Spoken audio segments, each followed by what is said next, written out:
Ku ssaawa nga 2 ez'okumakya omubiri gw'omugenzi Muhammad Segirinnya abadde omubaka wa Kawempe North guleeteddwa ku Palamenti babaka banne okumukubako eriiso evvanyuma. Guno gwaniriziddwa sipiika wa Palamenti Anita Among era ne guteekebwa mu kifo awatuukirwa ababaka bwe babadde bamulabirako. Ku ssaawa 3 guyingiziddwa mu kisenge awateesezebwa era mangu ddala ennyimba z'eggwanga ne zikubwa.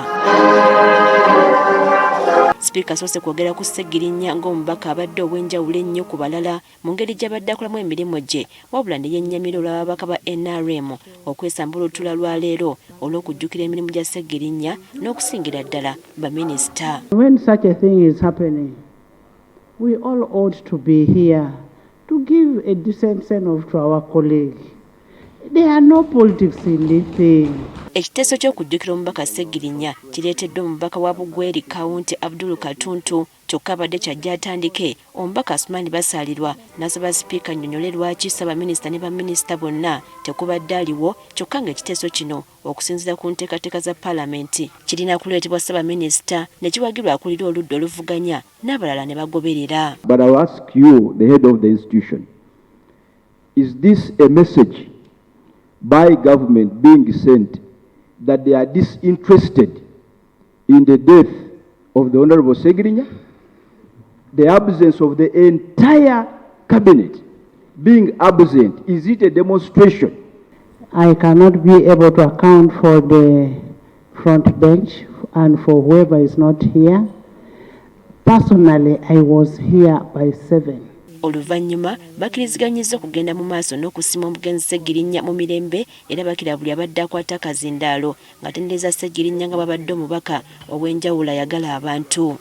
Bano batuuse n'okwewuunya oba bo banaaba bavudde mu bulamu bw'ensi eno banaasobola okujjukirwa nga Segirinnya bwe batyo ne basaba buli omu afune ekyokuyiga ku mugenzi. If you watched the media yesterday, 2 hours on television was dedicated to the Honorable Segirinnya. Maybe not many of us would have that sort of airtime.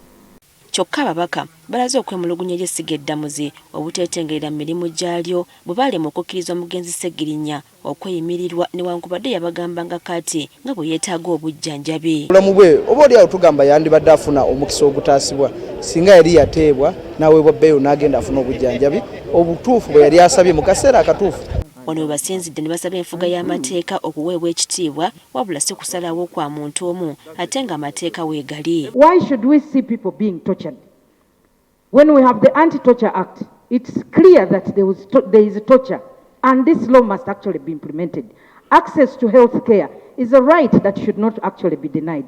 Wano ababaka abamu basabye gavumenti okwekuba mu kifuba okuggyawo emisango gye bali bavunaana ababaka bano kubanga kirabwa n'ayonka nga watali bujulizi bwonna buluma ababaka bano ko n'abantu be bakwatibwa nabo ku misango gy'ebijambiya.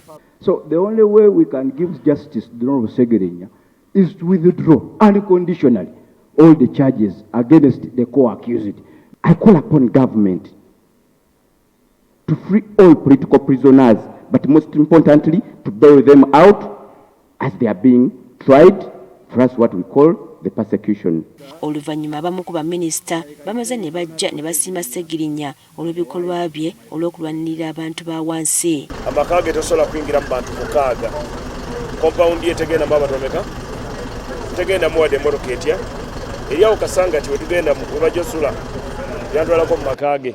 So ye mu kifo ky'okusooka okuzimba amaka ge yagamba kasooka ayamba abantu b'e Kawempe abateerewo eddwaliro, abateeremu eddagala, abateeremu ebintu ebirala. Bano nabo tebalemye okwewuunya nsonga lwaki kkooti yamugaana okweyimirirwa. Ebeera mistake bw'obanga yali obwejjanjabi obumuwonya bwali buli bweru bandibadde bamuyamba n'agenda n'akola ki n'ajjanjabwa. Wabula bw'atuuse okubaako kyayogera minisita w'ebyamawulire Chris Balyomunsi asabye ababaka obutakulembeza kya gavumenti okubanga erina kyemanyi ku nfa ya Segirinnya olw'ensonga nti yagenda okutwalibwa mu kkomera yali alina obulwadde obwali mu bbala embiriizi. Sikirizingana n'abo bagamba nti pulezidenti atiisatiisa ye yaweerezayo endowooza ye naye nga gavumenti etunaba okukola etteeka nti tuleete mu Palamenti. Wakati ng'okukungubaga kugenda mu maaso ababaka baleese ekiteeso okusondera abaana ba Segirinnya emitwalo 3 buli omu okusobola okubaako kye bakola okwerabirira. I've calculated, Right Honourable Speaker, if each one of us here sacrificed only 300,000 shillings,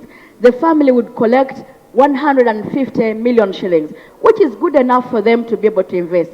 Ababaka bonna abadde mu lutuula luno okubadde n'aba NRM bakkiriza ekiteeso kino era sipiika n'asabakirako wa Palamenti alondoole ensonga eno. The tribute with amendment of payment of 300,000 per deduction per member of Parliament as passed in the resolution here.